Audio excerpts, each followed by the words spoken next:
Empruntant la route nationale pour faire étape à Tivoli Nouveau Monde, je me surpris à être entraîné par la rivière. D'abord dans la vallée, puis dans la plaine, dans des paysages boisés et agricoles marqués de traces alluviales. Sur ce couloir bleu sinueux mais linéaire, des îles. Et dans ce tissu dense mais homogène, des émergences ponctuelles. L'église, le silo, les réservoirs d'eau. La ville de Saint-Pourçain semble s'être figée. Semée là, dans ce décor de la ville passée, une île où j'aperçois des émergences intrigantes. Qu'est-ce que ce dôme rouge? On dirait que des aventuriers en ballon dirigeable se sont échoués sur le toit de l'hôtel Tivoli. À travers, on distingue seulement de brèves images de l'île habitée.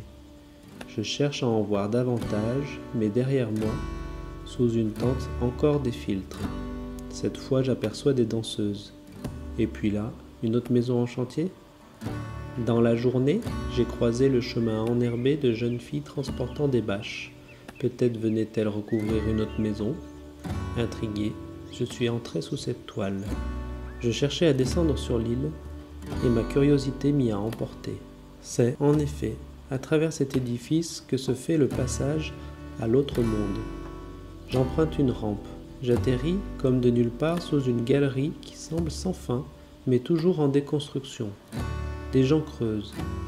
Des gens ont également creusé pour faire les bains sous le pont. Ce sont des bains où l'on a peint, fait du skate, des expositions, des regroupements. Chaque baigneur rencontré avait une histoire à me raconter sur ce lieu. Il y a encore des traces comme des gravures préhistoriques. D'ailleurs, ce matin, il y avait aussi un pêcheur. Il semblait presque faire partie du décor. À la fois surréaliste mais trouvant sa place. C'est peut-être cela Tivoli Nouveau Monde. Un décor aussi sauvage que fascinant, aussi brut que magnétique. J'ai entendu dire que l'île Tivoli était une île fantôme. Je dirais plutôt qu'elle est mystérieuse. On pourrait s'attendre à voir apparaître des fées, ou plutôt voir ces architectures se changer en gros insectes colonisant le milieu. Échoué sur l'île, ce n'est pas le ballon dirigeable, mais plutôt ce bateau, cette tente, cette infrastructure, amarrée ici comme si à la prochaine montée des eaux de la Sioule, elle pourrait être emportée avec les nomades qu'elle abrite.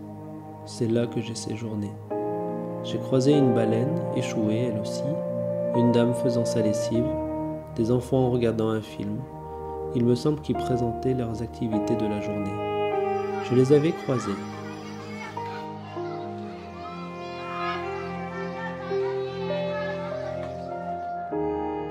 J'en perds mon orientation et la notion du temps. Il fait déjà nuit, et encore une fois l'île est marquée par ces émergences colorées comme une fête foraine. Que l'on vienne ici se ressourcer, expérimenter ou seulement s'amuser, on y trouvera sans doute le décor idéal au cœur d'un nulle part imaginaire.